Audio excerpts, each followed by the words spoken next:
I saw the other day that David Letterman posthumously inducted Warren Zevon into the Rock and Roll Hall of Fame, and had this poignant moment where he went out there and looked at his guitar and that.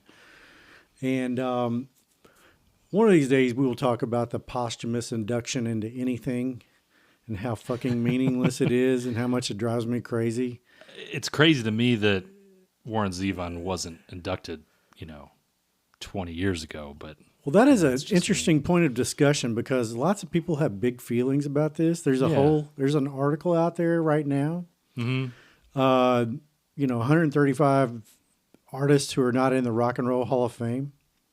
Oh, 135? That's how many they listed. Thin Lizzy, not in the Rock and Roll Hall of Fame. That's a travesty. You had one that you talked about. Tool. Tool should be in the Hall of Fame for sure. Look, if I believe Rage Against the Machine is in the Rock and Roll Hall of Fame now, which is not a direct descendant, but some an offshoot. There's a dotted line to them. Sure, and then there's bands like Rage Against the Machine was inducted in 2023. Alice in Chains not in the Hall of Fame. Not in the Hall of Fame. Soundgarden is in the Hall of Fame. Huey Lewis and the News not in the Rock and Roll Hall of Fame. Uh-huh. They were solid fucking gold for about 7 years there between basically 81 or 82. Oh, yeah. And the early 90s. Mm-hmm. Sports was a great album, and then they followed it up with 4, which was like triple platinum. Yeah.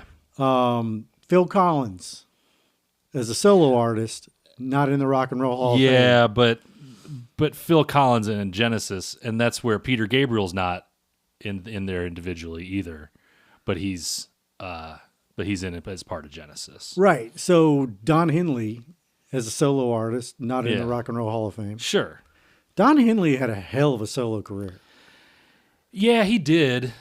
But it's like, this is like, there's certain bands that it's like, I don't know. It's like Pearl Jam got inducted, probably, they got inducted the first time they were eligible. So like 2015 or something.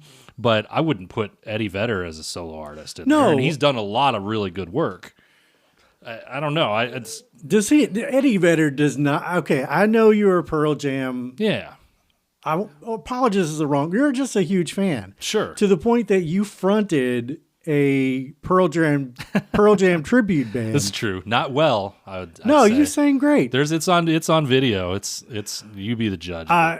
I guess my point here is people have a lot of big feelings about halls of fame. Yeah. Pete Rose not being in the Baseball Hall of Fame is a huge deal. People not being in the Rock and Roll Hall of Fame is a huge deal. I would say to you that the Rock and Roll Hall of Fame is about as legit as the WWE Hall of Fame. I'd say, you know what? That's actually a good comparison because it is like, it's different with sports because you can quantify the greatness of players, but like you can quantify, number of albums sold or number of number one hits, but it's like quantifying the greatest artist. Like, I don't know. It's weird. Now, have you been to the Rock and Roll Hall of Fame? I do. It's on my bucket list. I have to get back there. We have some friends in Cleveland, and I want to go see the Rock and Roll Hall of Fame. Here's my final landing of the plane. Okay. As we like to do in the cold open. Sure. Pete Rose is currently in the WWE Hall of Fame and not in the Baseball Hall of Fame. And that is exactly all you need to know. That is fantastic. About halls when did that happen? Of fame. That's tremendous. We are just 2 middle-aged refugees from Generation X. Man, we grew up in a time that was a lot simpler than it is today. Could we gamble on sports back then? No, not really. We did, but not legally. But now? Now we can, and we can talk about it on a podcast, and we can talk about a lot of other things too. And we're going to. I'm Lanny. And I'm Andrew. And this is Bet Small, Lose Small. All right, we've got breaking news. Breaking news. Breaking news 2-3 days ago. The thing that we were talking about last week with college players who can't be trusted with prop bets. Mm-hmm. We have baseball players that can't be trusted with prop bets. And the thing we talked about 3 weeks ago, NBA players can't be trusted with prop bets. Yeah. We've had 6 players thrown out of college basketball altogether. We had 2 Major League Baseball players, one of which is pretty good, indicted. And we've had a current head coach, a former MVP, Terry Rozier, and some other NBA adjacent people that are being investigated by Kash Patel's FBI, which is its own problem. Those all actually look a little bit quaint compared to, for example, this baseball situation. You got 2 pitchers that are fixing individual pitches, and in one of the cases, in one of the situations, Emmanuel Clase, these guys both played for Cleveland. Emmanuel Clase and Luis Ortiz. Clase was the one that started this, but Clase has been consistently the best or second best reliever in all of baseball for the last 3 or 4 years. He was getting MVP votes and Cy Young votes in as recently as 2023. He was eventually they benched him. There were rumblings about this going back that I don't remember hearing about this, but they actually benched these 2 guys back in June or July this year because they were having control issues. Well, no, I think they were pulled out. They were placed on administrative leave or something because they were involved in this investigation. Yeah. Well, if you saw did you see the pitch that people think is in question? It's terrible. He throws it directly into the dirt. It's an undeniable ball. Yeah. He left no room for error. Let's put it that way. Which makes you wonder, was he trying to make a statement? But by the way, if I remember correctly, this was done for the grand total of $5,000. $5,000. By comparison, you know how much money Shoeless Joe Jackson took in the Black Sox scandal in 1919? Allegedly, $5,000 to throw the entire World Series. Now, I know what baseball players generally get paid. I feel like $5,000, that's just about doing it. Most of those guys are making way more than $5,000 per start. Per day. Yeah. Yeah. It's bizarre. The whole thing is weird, and yeah, that amount of money is really low. I mean, I guess they're getting kickbacks from the bettors on top of that, but I don't know, man. It just goes to show you there's not enough. There might not be enough money that's going to keep anybody from getting involved in this kind of shit. Baseball did something where they capped prop bets at $200 a piece, and okay, so or they're making that pitch. I need to be certain on that, but either way you look at it, when left open for discussion, these prop bets that are essentially a coin flip, they seem to be a bad idea for everyone. I mean, we typically don't do prop bets. I mean, there might be a anytime touchdown. Anytime touchdown feels like a prop bet. You and I both threw a little through a dabble of Jalen Hurts to score a touchdown. Some of our fans, or maybe not our fans, would say we barely dabble as it is. Well, yeah, that's kind of the whole point, right? Is that we're small time. That's what this podcast is about. But the basketball. The college basketball players, they don't surprise me. Nothing about that surprises me. We knew that was a bad idea. We knew that had been happening. That's probably been happening as long as there's been any kind of sports gambling legal through Vegas or any sports. That's been happening. It's just that now they're going after it because now, as gambling gets bigger, they're going to have to crack down more on it to keep it basically a legit industry. Yeah, I mean, Arizona State is obviously a well-known school in a big conference, but Arizona State, New Orleans, and Mississippi Valley State. You're right. How hard is it to get to Mississippi Valley State players? Having worked at a university, I can tell you it's not hard to get to Eastern Kentucky University players if you just want to talk to them. I'm not saying they can. Are you breaking news here? No, I'm not.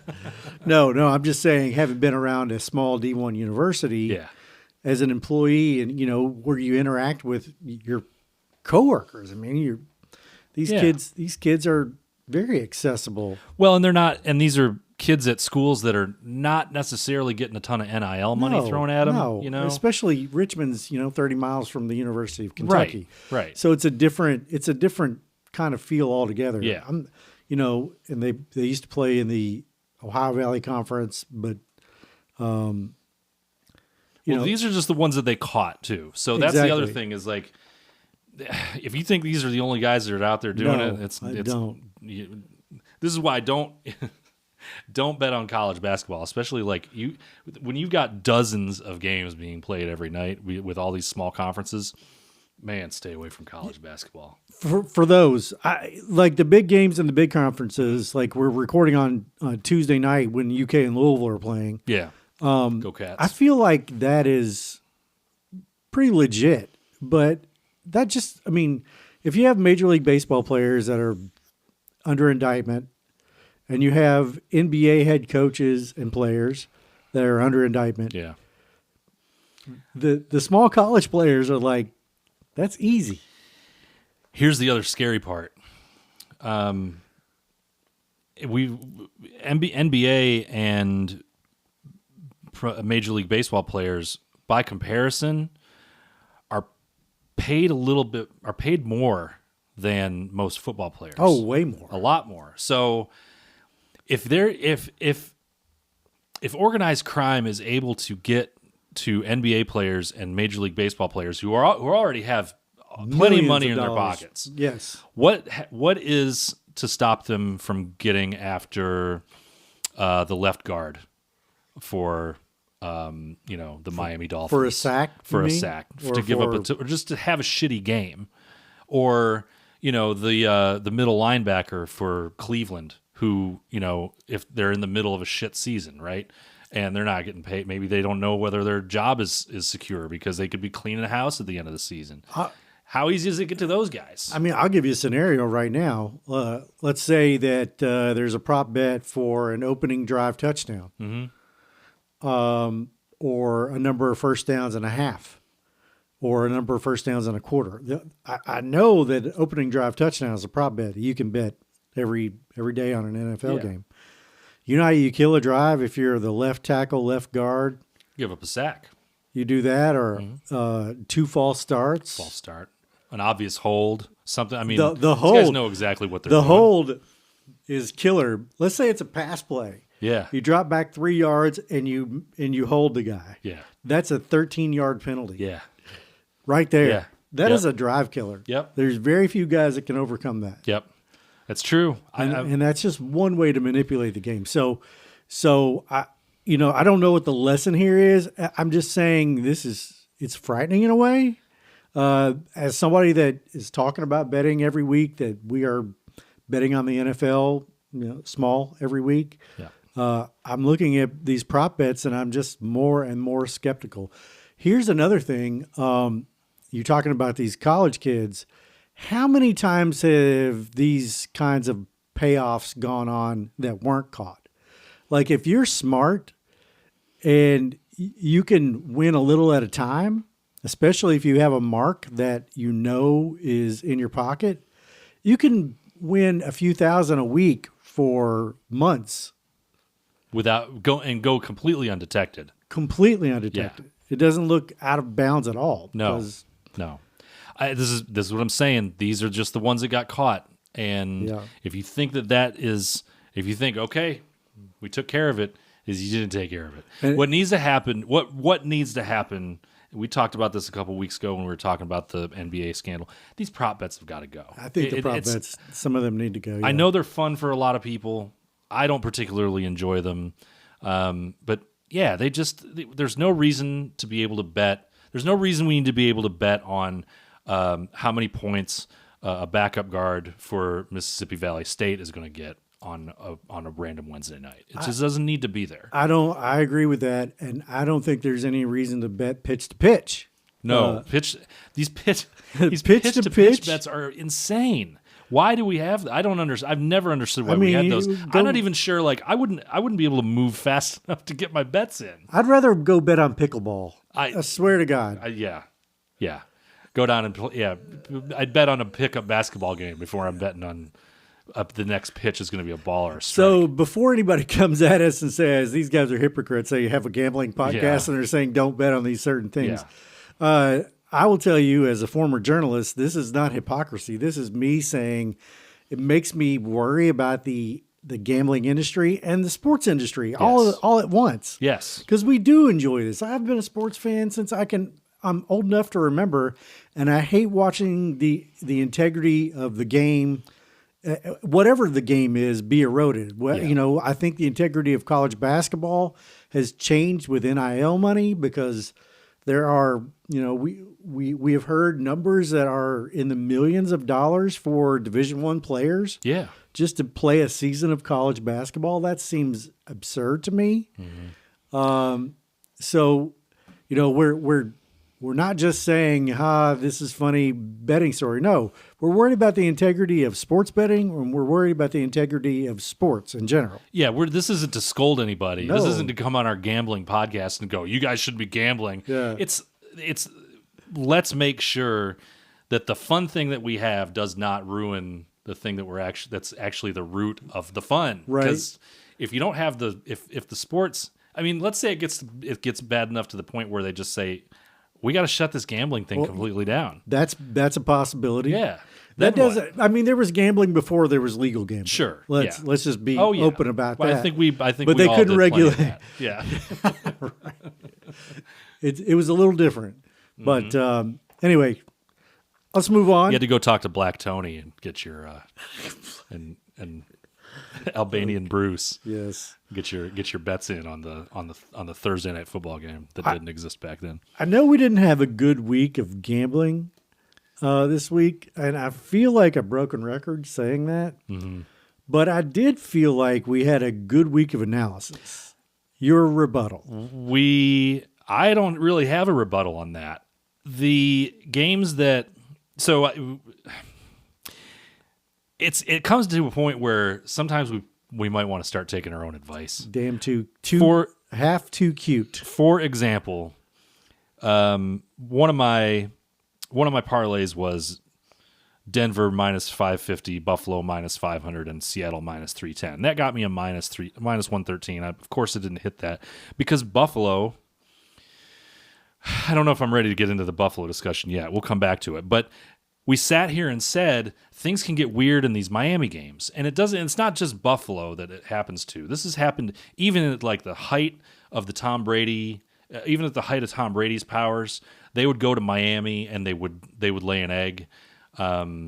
You warned about Miami. Years when they were like winning Super Bowls. The past few years, Buffalo had a weird game 2 or 3 years ago down there on a Sunday or a Monday night where they were driving to win and they literally just ran out of time.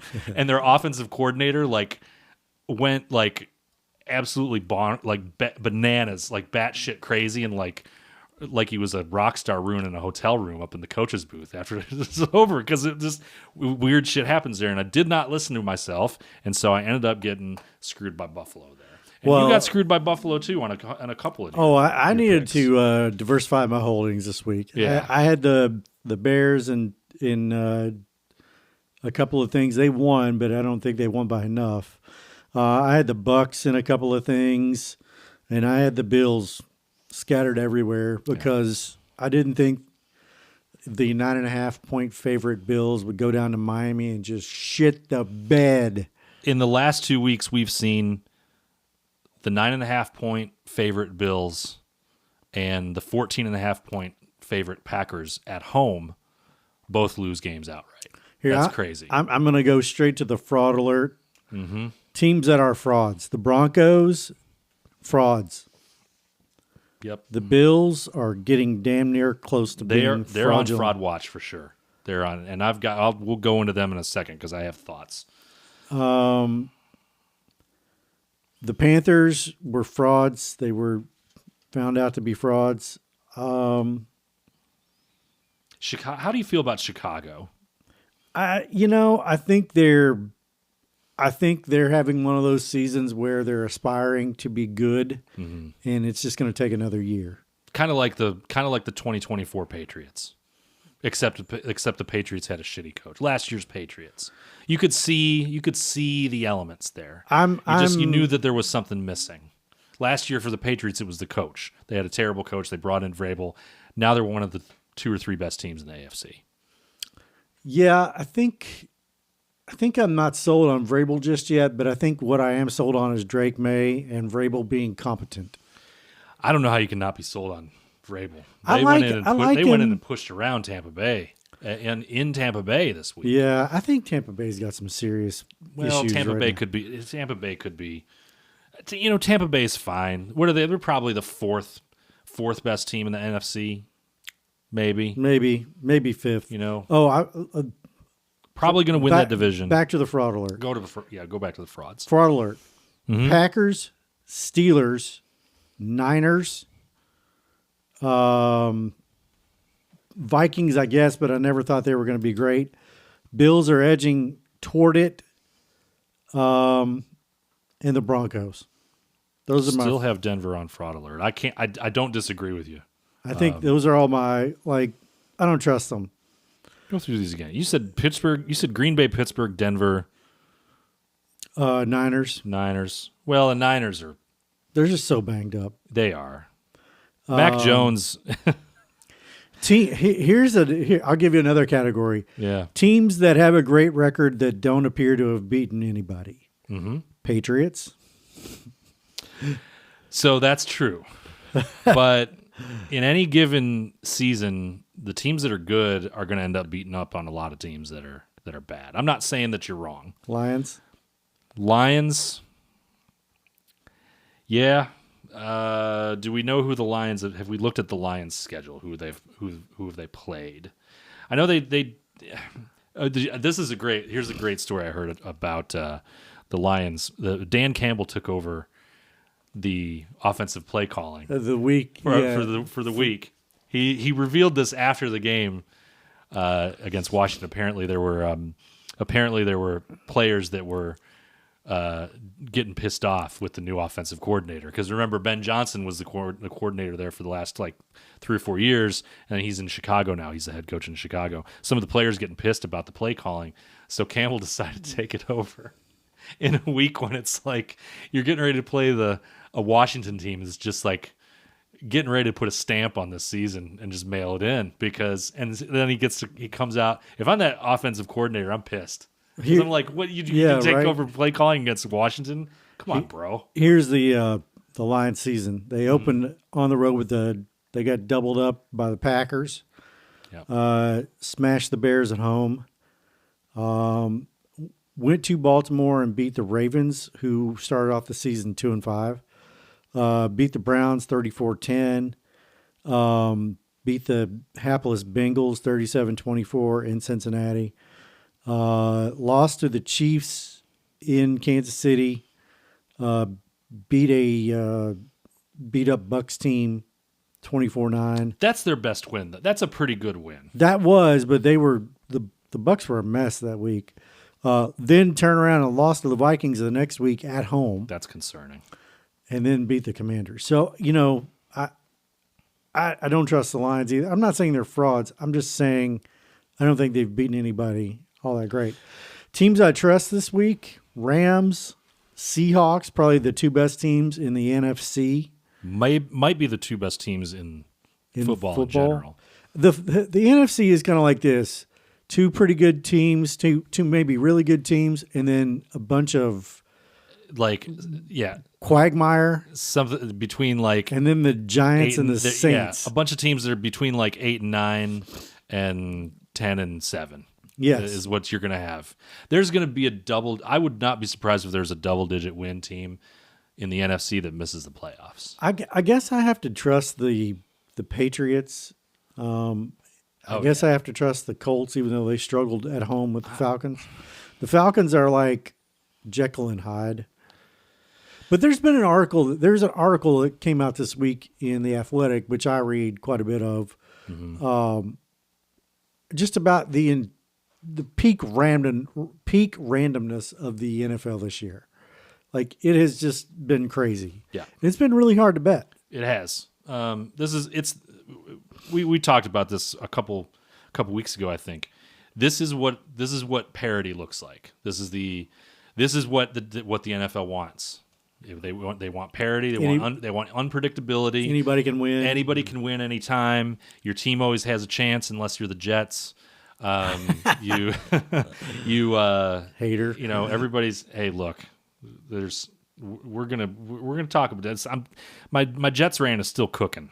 Just don't worry about it. It's coming. But this is parity. This is nobody's really good except for maybe 2 or 3 teams. Well, it definitely has shown up in our contest picks. Yes. So let's do this real quick. We'll take a break. Okay. We'll come back. We'll do a quick recap. We'll recap the contest and we'll make our picks. And in the last segment, we have we're going to talk about things, movies and TV shows mostly that you have not seen. Yeah. And why. Okay. Sounds good. We'll come back.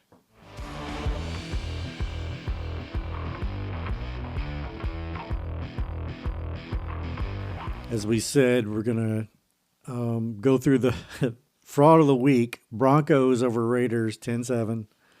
A very hard game to watch. Oh. Bo Nix is not very good. And we'll just move on from there. We had 2 10-7 games this week. Yeah, the Thursday nighter and the Monday nighter. And they were both that Monday night game was not a good game. No, we'll get there in a second. Like Punt City. Yeah. Colts beat the Falcons 31-25 in overtime. Did you watch that? I watched some of it. That was the Germany game Sunday morning. That's right. It was interesting. Daniel Jones, he looks like he's playing well, and then he does 5 things in like 8 plays that you go, there's no way they're getting out of the first round of the playoffs. Well, I think that teams finally figured out you have to move him around. If you let him stand there, yeah. And that's you would think the thing to say is, well, that's every quarterback. That's not every quarterback. You can move Patrick Mahomes 14 times in one play, and he still might beat you. Right. There are quarterbacks, Aaron Rodgers used to be one of them, that you could move around, and they would just move around and find the open receiver. Right. Given enough time, they will find somebody open. Yeah. Daniel Jones is not one of those guys. The difference in this game really was Jonathan Taylor.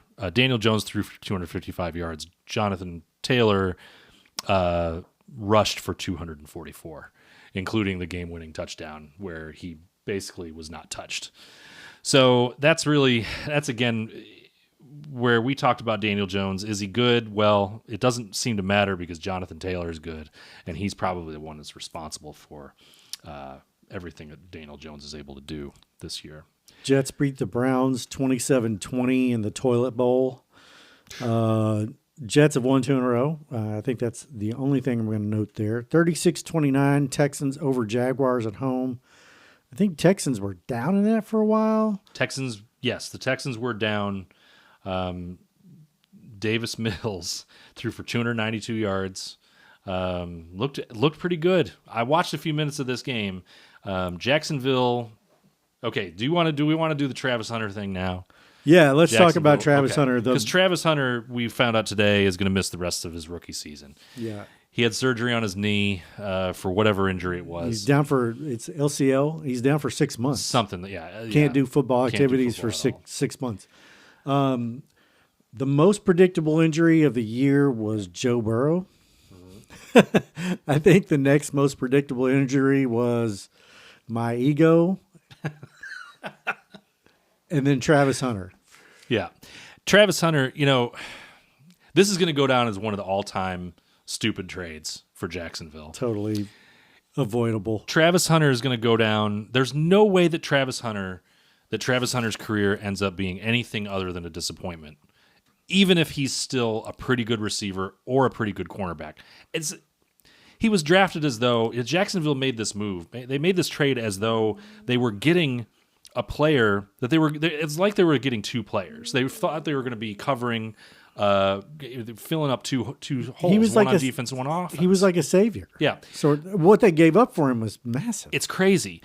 I want anybody who thinks that you can play offense and defense in the NFL, I want you to do this. I want you to go outside and for 90 minutes, I want you to run a dead sprint for 6 or 7 seconds, take a 30-second break, and then do it again. And do that over and over and over for 90 minutes. And every like 5th or 6th time that you do this, just run full speed into a garage door or like have somebody blindside you with a snow shovel. That's what you're asking Travis Hunter to do. Right. And then take a break for 15 minutes in the between and then do it for 90 minutes again. It can't be done, man. No. It's not in the NFL. In fact, he really wasn't doing it that much at Colorado.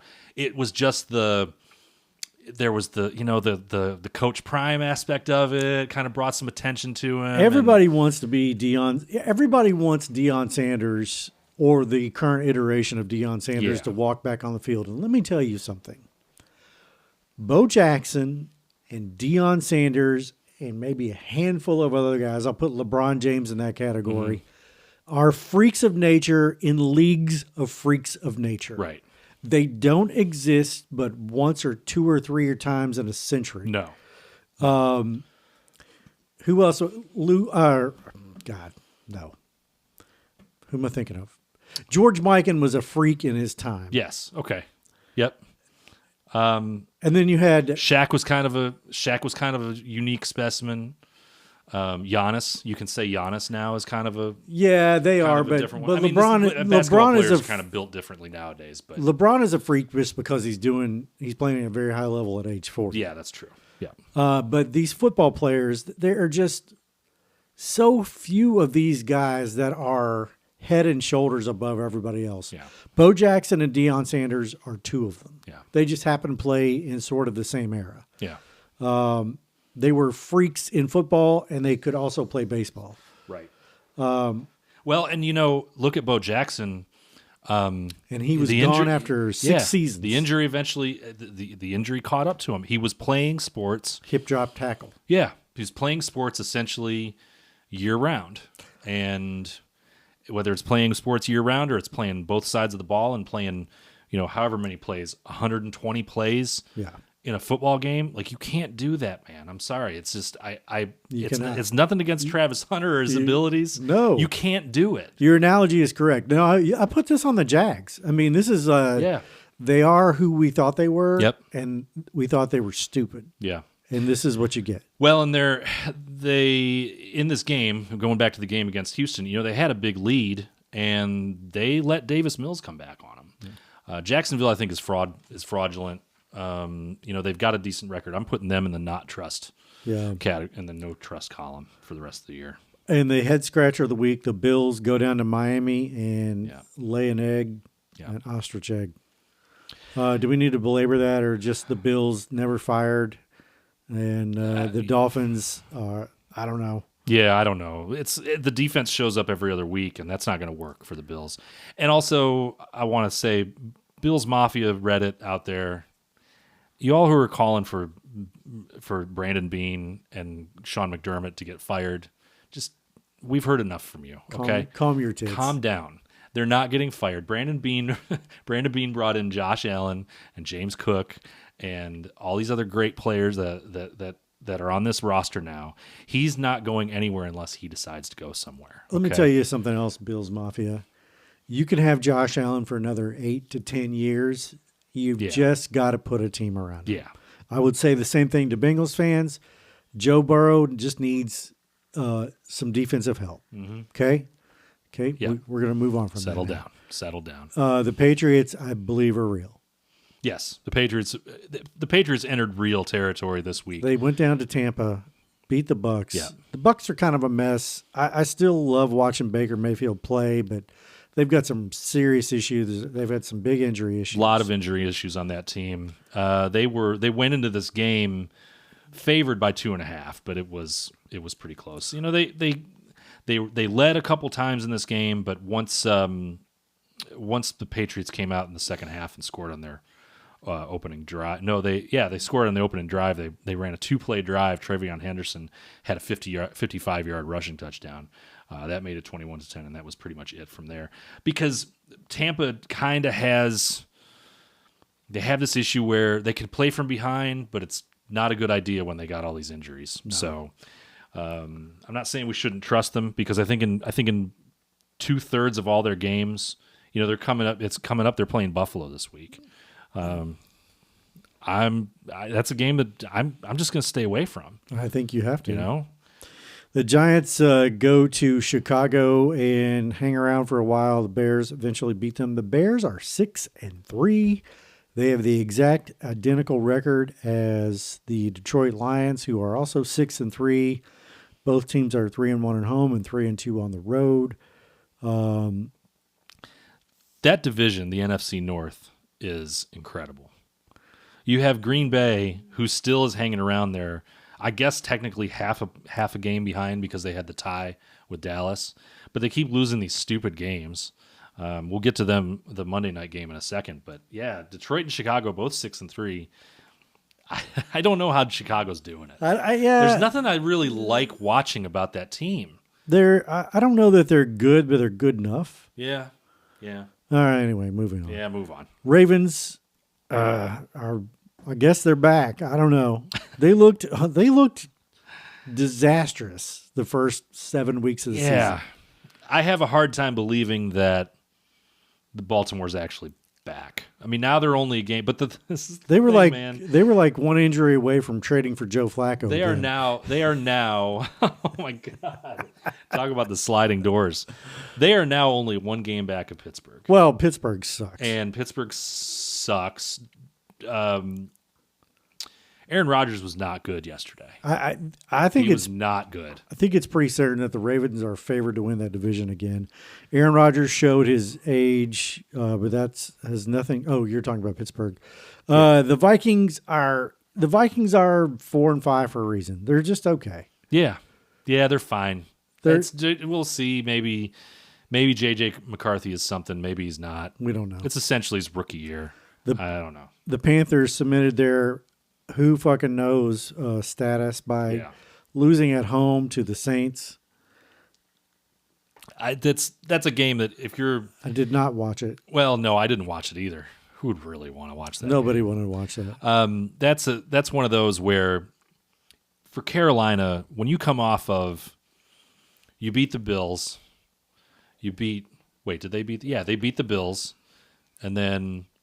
They're still 5-5. They're 5-5. I mean, then they beat the Packers, and then they have this stinker. I mean, if you're really for real, you've got to win that Saints. They're not. Yeah. At home. Yeah. At home, no less. Yeah. That division is a mess, by the way. An absolute mess. The Seahawks doubled up the Cardinals 44-22, and then the Lions doubled up the Commanders 44-22. And I think those wins are kind of equal. I think in a neutral field, I would pick the Seahawks over the Lions. The Cardinals they had their backup again. The Commanders had their backup again. Yeah. San Francisco, I think Mac Jones still threw for over 300 yards in that loss. But he's basically, I don't know. I think San Francisco is like, they felt for the last 6 weeks like they're just teetering on the edge. Yeah, we kept waiting for them to actually be, a beat up team, and they finally are. That might have been the catalyst there. They were losing to the Rams like that. Yeah, the one thing I'll say about 49ers is they've played 6 of their 10 games on the road. So they've got a couple extra home games to round out the season. But I think the Rams and Seahawks are legit. Yeah. They're both good. I trust them more than Detroit. I trust them more than the Eagles. And there are your division leaders. Eagles, Lions, Bucks, and then the Seahawks and Rams are both 7-2. Okay. I trust the Rams a little bit more than Seattle. And I know I keep saying this. Sam Darnold is still out there. And well, buddy, he's not a pumpkin just yet. I know he's not, but he wasn't last year for Minnesota either until the last 2 games that he played. So give him time. Chargers big over the Steelers. I actually like the Chargers at this point. They're 7-3. They're behind the Broncos, who are 8-2 and a perfect 5-0 at home, and I trust them way more. And I trust the Chiefs more than either one of those teams. Chiefs were on bye this week, so we didn't get to see them. Chiefs have gotten the ship righted. Well, didn't look like that against Buffalo last week. I know, but Buffalo, maybe we'll see. As it stands right now, you realize that I believe if the season ended today, the Bills would be the 6th seed. The Chiefs and the Ravens would not be in the playoffs. And the Bills are really only one loss away from being down in that might not make the playoffs area of the standings. I'm just saying, man, their schedule gets weird from here. Up is down. If you can get if there's a good number that you can get on Bills to miss the playoffs, investigate it. Just investigate it. Take a look. Take a look at the schedule. It gets rough. It gets rough coming up here. The game I was looking forward to. I really was looking forward to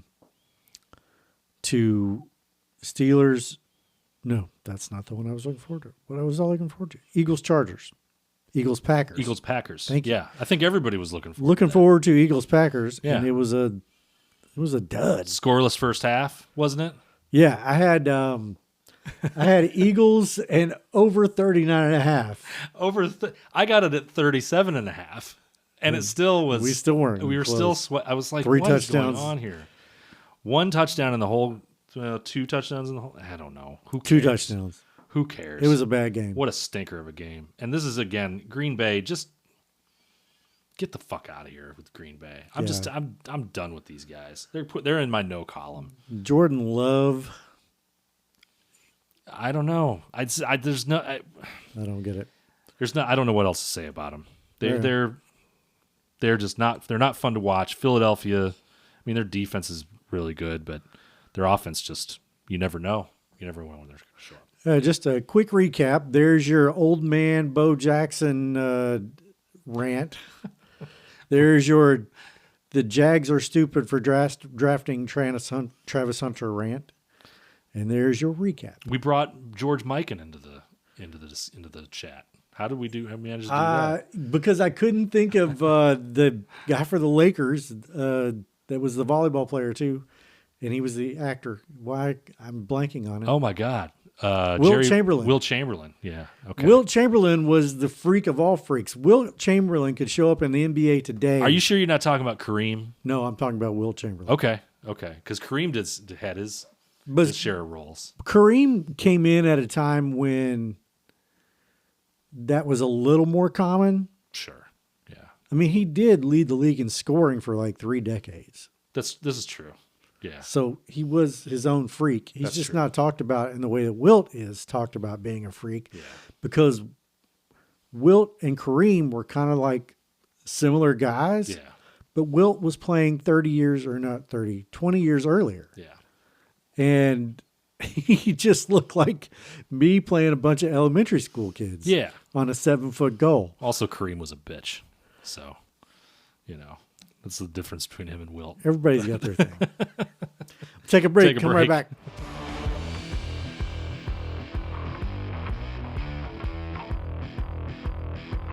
All right, let's go through these games real quick before we publish our picks sure to go wrong.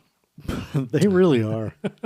Hey, listen, at least the analysis, we said this earlier, the analysis has been pretty good. So if you want to listen to this section and then just skip to the end, we're not going to be offended. Listen to this and then do the exact opposite of what we did. That's right. Nobody's listening. Paralysis of analysis. Nobody's listening to this shit anymore.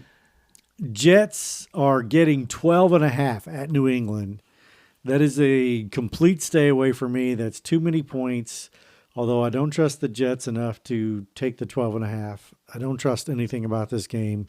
I think the Patriots win in a walkover, but it stinks of backdoor cover. Yeah, I don't like 12.5. And it's starting to we're getting to that time of year when the weather, you have no idea what the weather is going to be like on Sunday when it's here. We're recording on Tuesday. It could be, it could be 65 degrees and sunny, or it could be 19 degrees and 2 inches of snow. I don't like it. I don't like it either. Commanders at Dolphins. Dolphins are 2.5 point favorites at home. Money line is minus 158 for the Dolphins, plus 134 for the Commanders. Over under is 47.5. It could be the 1-800-GAMBLER game of the week. It's pretty close, isn't it? I'm looking to see. Well, I can't put my money behind. I can't put my endorsement behind that because I might have Miami in one of my picks. Washington is they're packing it in. Man. Marcus Mariota versus Tua Tagovailoa. Taco Villanueva, as Stephen A. Smith once called him. I just don't want. I want nothing to do with this game. I think the Dolphins. Say what you want about the Dolphins. They're not going anywhere this season. They fired their GM, but decided to keep their coach for reasons that remain unexplained. But they legit beat the crap out of Buffalo this week, and I think they can do exactly the same to the Commanders. Bears at Vikings. Good game incoming. Yeah, Bears somehow getting 3 on the road at Minnesota. I'll take the 3. I will too. I'll take the 3. I'll take the 3. In fact, at plus 140, I think I'm taking Bears money line. I think the Bears can easily. I mean, what do you think? The Bears can easily go into Minnesota and beat this team outright. I think they can beat them outright. Okay. Without a doubt. We agree on that. Yeah.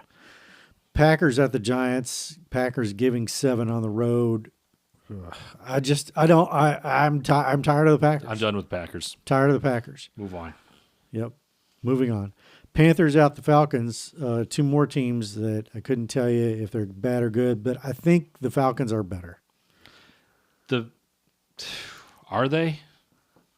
This might be the 1-800-GAMBLER game. Because how are you picking this game? Minus 3.5 Falcons at home. Money line is minus 186 for Atlanta, plus 156 for Carolina. Over under is 42.5. I have no idea where this. Well, this is. I think this is a loser leaves town match for the Atlanta Falcons. If they lose this, their hopes are they're 3-7. It's a loser leaves town for both of them in the NFC South.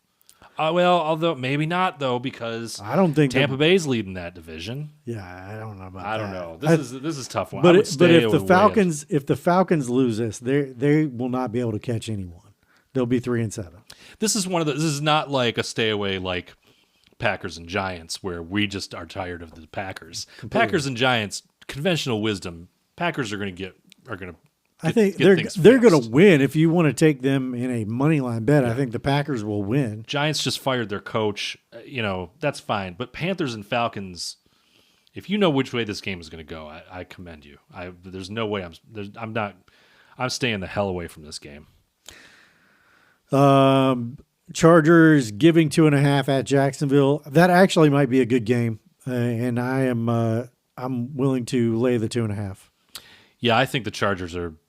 I would lay the 2.5 also. I would take the Chargers. I'd take the Chargers money line on this. Yeah. And if you're interested in the over under, I think this game can go over 43.5. But I'm not going to include that in anything of mine. But I think that game goes over. Your Bengals are back. You got a reprieve from watching them for a week. They were on their bye. They are at the Steelers. They are getting 5.5 points. They are plus 194. Moneyline underdogs. The Steelers are minus 235. I think the Bengals can win this game, but I am definitely taking the 5.5 points. That's way too many for a Pittsburgh team that I don't believe in.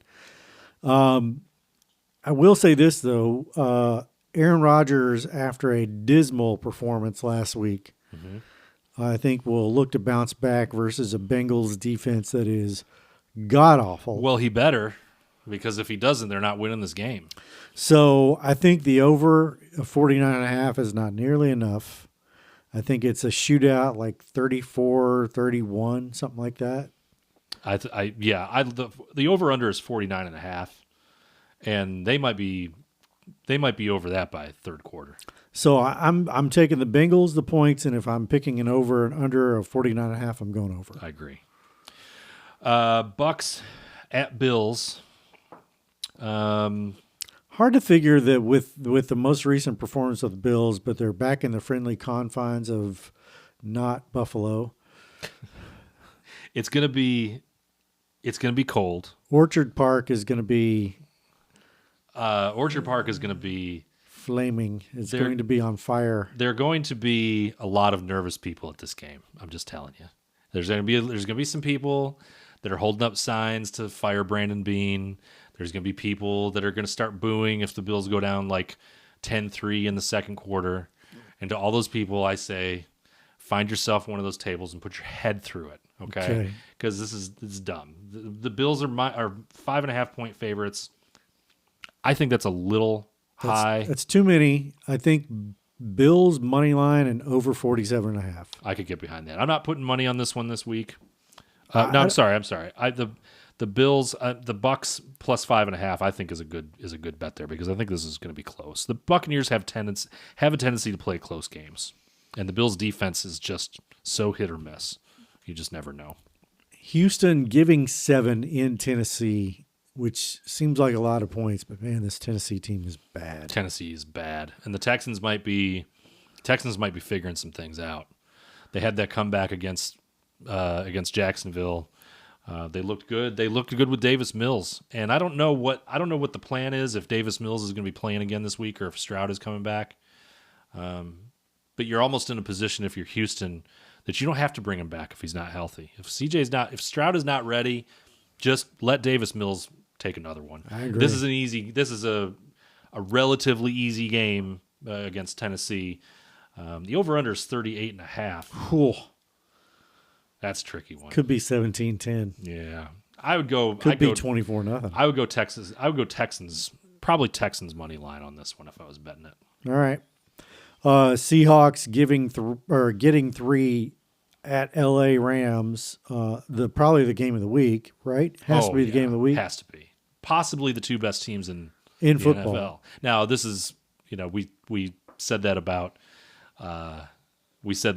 Packers and Eagles this week, and that turned into that was awful. It was paint drying for 3.5 hours, but this game should be better. I have no idea which way to go except that the over/under is 48.5, and that's another one that I think you could make it 60, and I would probably still go over. All right. The beat up San Francisco 49ers are giving 2.5 at the Arizona Cardinals. We don't know who's starting in Arizona. Do we? But I don't think we do yet, but doesn't matter. I feel like they'd be smart to keep with Brissett. I think that era might be over. I think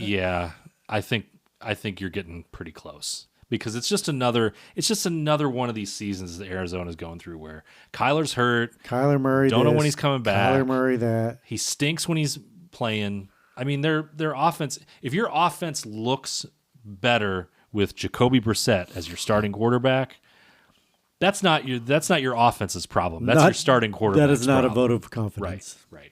The 49ers, meanwhile, Mac Jones is kind of auditioning for the next team that's going to overpay him to fill their starting quarterback vacancy next year because he's looked pretty good. Yeah, I'm trying to think who that might be. I guess Minnesota's set. I guess. Maybe like Minnesota's set. The Jets, the Steelers. Oh God, the Jets! Don't send it to the Jets. Steelers. Could be the Steel. He could be a Steelers guy. He could be. The Browns are always looking for a quarterback.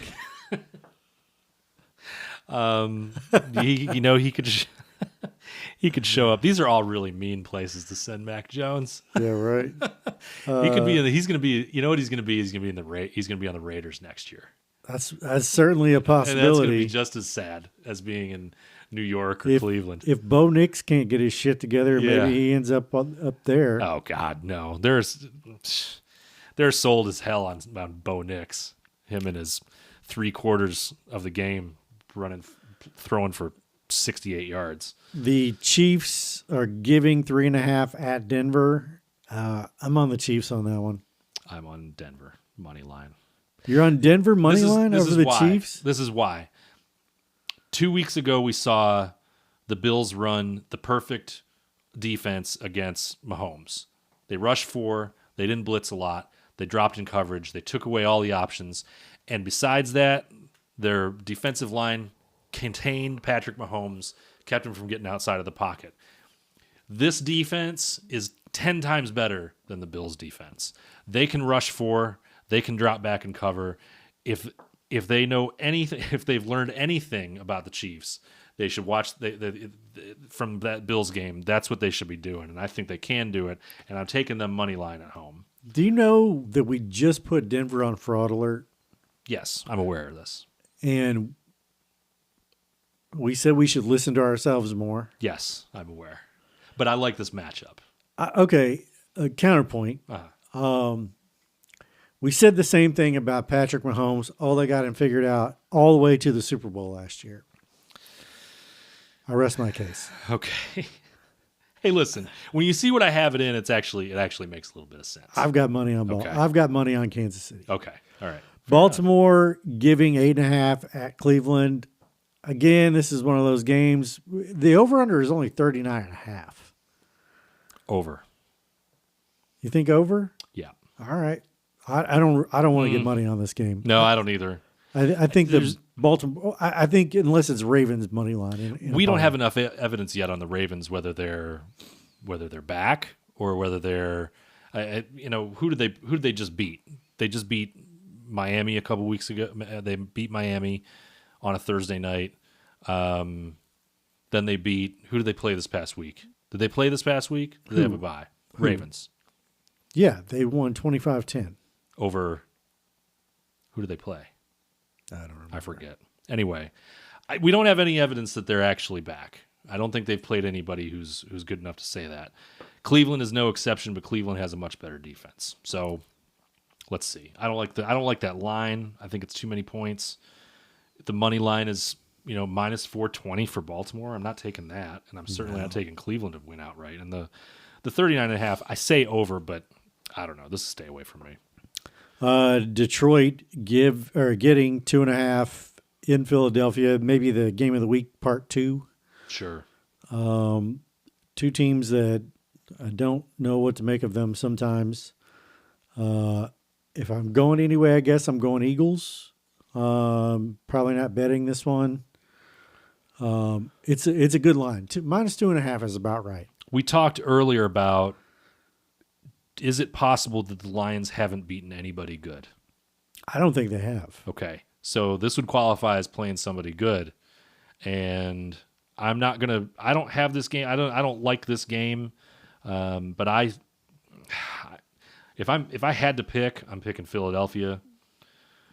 And I think I'm probably laying the points, 2.5. I mean, the money line's only minus 144. Over under is 46.5. No way. You could not get me to pick one of those with a gun to my head. So I don't know. I don't like this game, but I would go Eagles. All right. The worst ownership in the last 40 years matchup: Dallas Cowboys with Jerry Jones versus the Las Vegas Raiders and the corpse of Al Davis. Clear your schedules, people. Mark, you know what could get me to this game? If the Dallas Cowboys and the Las Vegas Raiders in the Sphere hosted a Mark Davis versus Jerry Jones cage match for worst ownership of all time, and they built a belt for that. These two dudes just ambling around. And it was a slap fight, and they wore bikinis. They could get my $50. Do they have to? No, they don't have to. I pay $50 to not watch that. You took it a little far with the bikinis. I'm sorry. Okay, if I could boxing get them trunks, in a cage match, boxing trunk, pull up to their nipples. I'd do that. That I could get behind with that weird ass bowl haircut. With the bowl haircut versus the facelift. Jerry's got a glass of Johnny Walker Blue. Oh, between rounds. Yeah. Oh my God! All of that would be more entertaining than this. Well, I don't know. These teams are. I mean, Dallas's offense is ridiculous. The over/under is 50.5. Over. You think over? Dallas isn't stopping anybody. They just let Arizona put 35 points on them a couple weeks ago. Yeah, I'm with you. Yeah. Las Vegas Raiders. Let's see if Geno can get get himself right against one of the worst defenses in the league. If you can't get right against the Cowboys defense, you're not getting right. Okay, so what we're saying is over. Over. Yeah. Over 50.5. That's the only way to bet that. No way I'm picking that game, but over 50.5 for sure. That is the Monday night game, and that will end the week. We should also mention who's on bye. We talked about this. It's Indy and New Orleans, I believe, are on bye. This nobody gives a shit if New Orleans is on bye. No. I forgot they were in the league for a minute. You want to take a break? Just after I say that New Orleans was one of the worst ideas in the history of mankind for a place to have a city. Oh, easy. Under seal. The New Orleans people will come for you. Yeah, let them. I went to Hurricane Katrina twice as a reporter. Yeah. It was a bad idea. Yeah. That says nothing about the people in New Orleans. I watched the newest documentary on Netflix. It's a 3-part documentary that they did that just came out this year. It's poof. Oh, quickly update the contest. Okay. I lost 40 more pesos, Yes. and you lost 100 more pesos. I blanked. I got completely blanked. You did at least hit your Denver Indy Chicago money line parlay at 130. You had 25 pesos on that. That paid you out 57.5. We continue to drown. We are drowning. I think I'm underwater now. I'm back in the red. When we come back, we were going to talk about things we have not seen and why. If you are following us on social media, but especially if you're not following us on social media, TikTok, Instagram, Facebook, go to YouTube and follow the podcast, Apple Podcasts or Spotify. Give us a follow, give us a like, give us a hateful comment. We love you all. Don't be afraid to send some hate. We love it.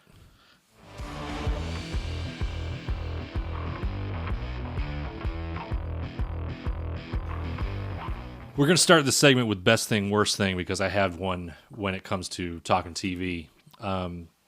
Best thing I saw this week, the premiere of the new Vince Gilligan drama series called Pluribus, or Pluribus, whichever it is. I haven't heard it actually said. So if you're not familiar with Vince Gilligan, he did 2 of the greatest TV shows of this century, if not of all time, in Breaking Bad and Better Call Saul. I really can't tell you much about it without spoiling it. It's a little more sci-fi than his typical genre. Little sci-fi, but definitely high on the playing with morality kind of scale that we did with Better Call Saul and Breaking Bad. Worst thing I saw. I've got to catch up with this. It's easily DMV. Now, I will say this about DMV. It's got potential. They're only 4 or 5 episodes in, and I've watched 4 of them, and I don't think I've laughed once yet. That's bad. It's pretty bad for a show that's supposed to be funny. It's got potential. The thing I find hilarious about this show is that they started advertising. We started seeing ads for it in I think around the Super Bowl last year. Okay. It premiered in October. And we kept seeing ads for this, with little clips from the show all the way through the summer, into the fall, and finally it premiered in October. And I kept telling Aaron every time one of those commercials would come up. After a while, I was like, if this isn't the best fucking show that's ever been made, then it's going to be a huge disappointment, because I feel like with all these trailers, we've already seen the best of it. And that was true. But we do have Tim Meadows, and we have the guy who played Keith in Righteous Gemstones. I forget his name. I'm sorry. So there's potential there. It's the flaws are pretty obvious. It's pretty clear that nobody that's ever been to an actual DMV is writing for this show, because it's completely unrealistic what's going on here. They're trying to be The Office a little bit. They're kind of trying to be Tires. They're trying, it's that kind of thing. But it's got some potential. I'd like a laugh every once in a while. But the Vince Gilligan thing, and just to go back to that real quick, is Rhea Seehorn is the lead in that, and she is, through 2 episodes so far, she is fantastic. She was the lead in the female co-lead in Better Call Saul. Okay. Which you have not seen. So the just to wrap that up, DMV gets 5.7 out of 10 on IMDb currently. That's about where I'd put it. And the shows that tried to do the Office thing, like the voyeurism kind of angle, or the documentary. The silly documentary. Parks and Rec did it really well. Mm-hmm. 30 Rock, they weren't really doing 30 that. Rock really wasn't doing a documentary type of thing, but it was the no laugh track kind of. No laugh track comedy. Yeah. There's the show, not many people have seen this. I just mentioned it. Tires. That's on Netflix. I've not seen that. That's a good one. It's kind of close to this like Office thing. It is funny though. It's worth a watch. There's another one out there on NBC that's a no laugh track comedy that's set in a hospital. And which one is that? I couldn't think of the name. I haven't seen it. I'd have to look it up. Okay. Anyway, no, I've never seen Breaking Bad, and I have never seen Better Call Saul. And here's why. When Breaking Bad was big, either I didn't have access to it or never started it, and it got on top of me. Yeah. And now there are, like 8 seasons of Breaking Bad? No. There's 6. 6 seasons? 6 seasons. And they're like 12. They're like 12 episodes a season. So it got on top of me, and like that's a 72-hour commitment. Sure. Yeah. So I would have to start that as a treadmill show for me. Okay. Which basically means I watch it while I'm on the treadmill. Yeah. But I've never seen either one, Breaking Bad or Better Call Saul. So the first season is like 6 episodes. Then it's like 12 or 13 episodes for 2 through 4 or 5. And then the 6th season is actually, I think it might really just be 5. Anyway, it's not as many episodes. It's not 100 episodes. Let's put it that way. The first season, I didn't think it was slow, but the first season is a little bit slower through the first 3-4 episodes, and there's only 6.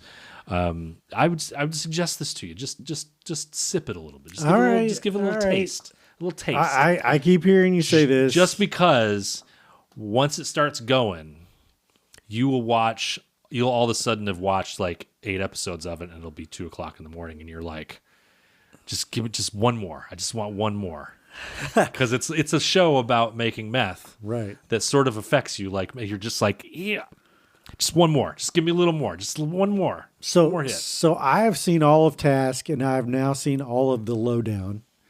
And you've never seen either one of those. No, I've not.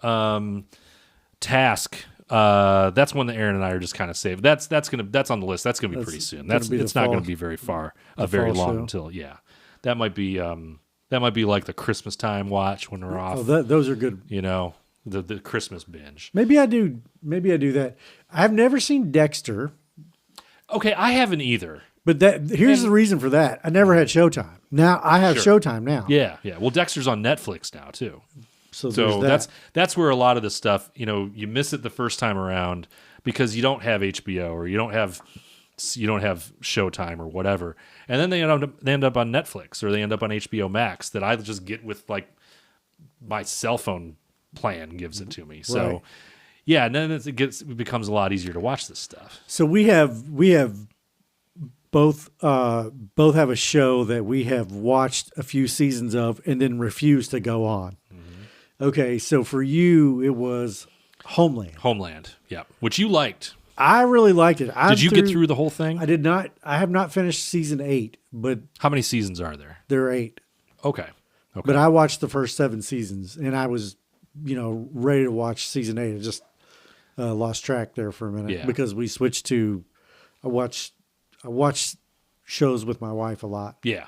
Same with you. Yeah, that's what we do too. Yeah. I will say that's not you got that show Homeland that you really like.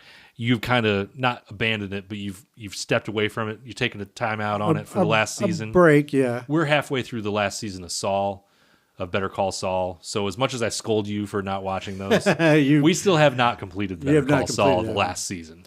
But why did you quit watching Homeland? Jump the shark. to me, it just got too crazy. I really like Carrie. What's the actress's name? Carrie Claire Matheson, Danes. Claire Danes. Claire Danes. I like Claire Danes a lot. Like, My So-Called Life was one of my favorite shows that only lasted for one season when I was in like high school. She was like, that girl was on my list, man. Like, I was like, give me more Claire Danes. You like some skinny girls. And huh? she is settled down.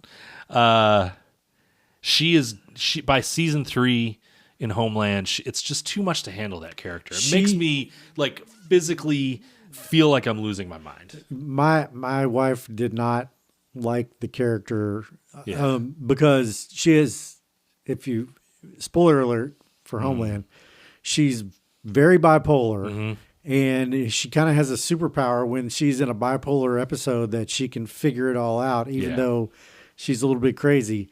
And Carrie Matheson is not afraid to jump in the sack with a any sort of operative in order to get information. It happens very quickly, alarmingly fast. Yeah, so like she's getting paid for it. It's unbelievable. It's at the times when, I mean, with what was who was the first 2 seasons, the actor that played Brody. I can't think of his name, but yeah, it did not take long before it was like, you know. But everything in that was a mindfuck. They were mindfucking each other the whole time. That's true. But they wrapped that arc up, and then they had to start anew, and that's probably when you stopped, because when they wrapped that arc up, and Brody ends up getting killed, they have to spoiler alert. They have to really start over. In case you haven't watched this show that's been out for 10 12, years. 2008, I think, is when it started. So it's been like a long time. While. But yeah, I enjoy that. I stopped watching after the 3rd season of Handmaid's Tale because I was enraged. See that we haven't watched that yet. I think Aaron has watched a little bit of it. Maybe there's a scene in the 3rd season, in the final episode, I believe it's the 3rd season, where the protagonist of the show has an opportunity to leave this hellscape that is Gilead and get on a train and go to anywhere else, specifically in this instance Canada, I believe. And she arranges for all of this to happen, puts a bunch of handmaids on the train, and then doesn't get on the train. Well, that's dumb. I'm getting mad for you. I was what's happening? I was so fucking mad. Yeah, so I refused. I've watched bits and pieces of 4 and 5. Yeah, but I refused to actually put myself through it. I got that way with The Man in the High Tower. Did you ever hear of this show? No. Okay, this is a show. It's on Amazon. It's based on a book where it's an alternate history type of show. Right. It's like, what if we didn't win World War II, or like what if Nazi Germany had developed the bomb first, or whatever. And so like half the country is kind of occupied by Germany, and the other half, like the western half of the country, is occupied by Japan. And it's really cool for like a season and a half, and then all of a sudden they introduce some kind of fucking time travel element, and I'm like, oh Jesus. All right. I thought we were gonna get into like there's a resistance. It's like fight, like we'll have a cool alternate reality thing like that space show that's on Apple TV Plus. No, they went just super sci-fi. This is like with that season of Dallas where it was all a dream. Yeah. Who shot JR? Turns out nobody. No. That was that a real? No, JR was actually shot. No, there was a season in Dallas where Bobby gets written off the show, and then you come back in the next season premiere, and Bobby's back in the show. Yeah, because Bobby had died in the previous year. Okay, and I don't know. I don't remember the story. This has happened in the 80s, but Bobby comes back, and it turns out the season before was a dream. That's one of those, and that is like one of the most popular shows of all time. Man, we gave shows a long leash back then when there were only like 15 channels to watch. It was you could get away with a lot of shit. Yeah, when you're that popular. Yeah, yeah. But, I was trying to think something else that I had not watched. But is there anything else that's on your list that you want to watch? So there's always so much that we've never done True Detective. Aaron and I have been waiting on that. The first season of True Detective, and the Jodie Foster season of True Detective. And Mayor of Easttown. Have you seen that? Not seen Mayor of Easttown, but But you told me that's on Netflix now, or it's on HBO. It's always been on HBO. Always been on HBO. Okay, that's one that's on our list. I've never seen the second season of True Detective with Vince Vaughn. Okay, because everybody said don't watch that, so I listened to them. Okay, but the first season of True Detective with Woody and Matthew McConaughey, you have to see that. Okay, it is. We'll watch that one. You'll do that just like you did. Breaking Bad. Well, Aaron's a huge McConaughey fan, and the whodunit and the psychological thriller aspect of the Jodie Foster season of True Detective, plus the indigenous peoples. It's in Alaska. It's the explainer at the end of that show is so satisfying, so gratifying. Okay. Absolutely worth the wait. I'm excited about it. It's not like I'm going, yeah, fuck True Detective. I'm not trying to be like, Mayor of Easttown was so good. Task was so good. Yeah. I highly recommend all of those. They're doing a second season of Mayor of Easttown, aren't they? I thought I'd heard that. Possibly. Any movies that you haven't seen that I watched about 30 minutes of Fight Club and just wasn't interested. That kind of surprised me. But that's the first 30 minutes doesn't surprise me. You've got to get to the point where, well, I can't even tell you. There's a turning point early. I guess that you got to get to. But I never cared that much. 30 minutes isn't going to quite get you there. But we were talking about Kevin Spacey last week. Oh yeah. I have never seen The Usual Suspects. Never have seen it. Well, you're missing out. Well, am I now? Because I've heard the big twist a million fucking times. Okay, so it's so common now. Is it still good if you know? Is it still like? Can you watch it again? Like, okay, you've seen it, you know what happens. I won't spoil it for anybody else out there who hasn't heard the. Is the twist still effective? Is the movie still effective if you already know what's going to happen? If you didn't already know, you'd never see it coming. Never. But if you know that it's coming. There's a particular... No, then probably not. There's a particular character in that movie, and he was in one of the Jurassic Parks, and he is an odd-looking individual, and he makes that everything believable in that. Okay. Let me get away from that for a second. I tried to watch Blue Velvet one night. Ooh. And my wife says, you can't watch that. And I'm like, yes, I can. She's like, you can't watch it out in the living room. And I was like, what are you talking about? And then not suitable for the kids came in the room, and all of a sudden there was a naked man on the screen. Yeah. And then I knew that I could not watch it. Does that get an NC-17 nowadays? It was close at the time. Okay. So I've never been back to Blue Velvet. I'm just not a David Lynch fan. I'm not surprised by that. David Lynch, I don't like weird for the sake of being weird. You know what I'm saying? And there's too much David Lynch stuff. Now, Twin Peaks, pretty good. There's people that I say that to, and they're like, are you kidding me? Twin Peaks is awesome. I'm like, it's fine. It's fine. I'm not going to go back and watch it a million times like I've watched Breaking Bad like all the way through 6 or 7 times. Here's the reason I'll tell you to skip Usual Suspects. And I had and this is not, I don't mean to bring religion into our podcast, but I posted the short that came out of our talking about separating art from artists. Yeah. And a Jewish friend of mine came into my post, and she was like, I can't watch anything with Mel Gibson, and I definitely can't watch anything with Kevin Spacey. I mean, I get it. That's the thing. I totally get it. And now it made me think, and I was like, I think I've been too lax. Because last week we said, well, It depends on how much I like the art. And while that is true, I think I'm going to have to reflect a little bit and say, I better think about bigger picture, because these people still make money from us watching their art. Okay, that's true, but there are a lot of other people in those movies that also. Absolutely. So are you going to penalize them too? Exactly. I think you know what I'm gonna. I was hesitant. I was hesitant to post a lot of our. I put up a lot of our shorts on TikTok and Instagram and YouTube and all that. I was hesitant to post some of those because I was like, we're gonna piss some people off. Well, but that's what we do. But I think I'm gonna go back actually and pull some of those shorts from last week and probably give them a go and just see what people think, because I'm interested to hear that kind of an opinion. Yeah. You know, I don't think that it's wrong. I don't think it's wrong to skip something because of what your friend said. Mm-hmm.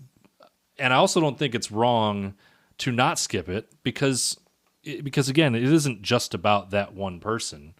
You know, Mel Gibson isn't the only one that's getting mailbox money from Braveheart. Correct. You know, correct. So everybody else is too. Yeah. He's getting the majority of it because he directed it and starred in it. But I was trying to think of another. We talked about one more movie today that we had. Do I need to go back? We're gonna have to go back through the text. Yeah, because we texted about this. This is here's a little peek behind the curtain. We usually we text all afternoon. Yeah, we're to prep for the show. I hope none of our supervisors are watching this, because let's see. We talked about The Office. We talked about how that show changed. Oh, the character arc of Michael Scott. The awesome cameo by Amy Adams, who I commented later went on to give Philip Seymour Hoffman an aggressive hand job in The Master. The Master, which I have not Which seen. you have not seen. The Master. And I can't blame you for not seeing that movie. It's not obscure, but it gets a little weird. I saw the Joker, but I did not see the sequel because people are just like, that's not a ride you want to take. I'm not watching the sequel. The Joker was hard enough to watch. The Joker was tough, but don't give me a musical. Come on. Not of the Joker. Let's see. I can't find it, man. We talked a lot about the Rock and Roll Hall of Fame. Yeah, the Blue Velvet thing was the reason I didn't watch that, was because the kids came in the living room. This is great. This is great podcasting, by the way. As anybody's watching this, well, anyway, I think we haven't we probably got it. We haven't exhausted this topic, but I think we need to leave it there. There's a basketball game on. I think there is UK and Louisville tonight, baby. Go Cats! Aaron has been texting me the entire time while we're recording. Says it's pretty bananas right now. So if you will go find us on social media, Facebook, Instagram, TikTok, our shorts are out there. And if you go find us on Apple Podcast, Spotify, and especially YouTube, we're trying to get to like some number of subs that'll get us monetized. Yeah, sure. We are so glad for the engagement on TikTok. We're having a good time with that. So if you hate us, go tell us. I guess we'll just see you next week. See you next week. All right.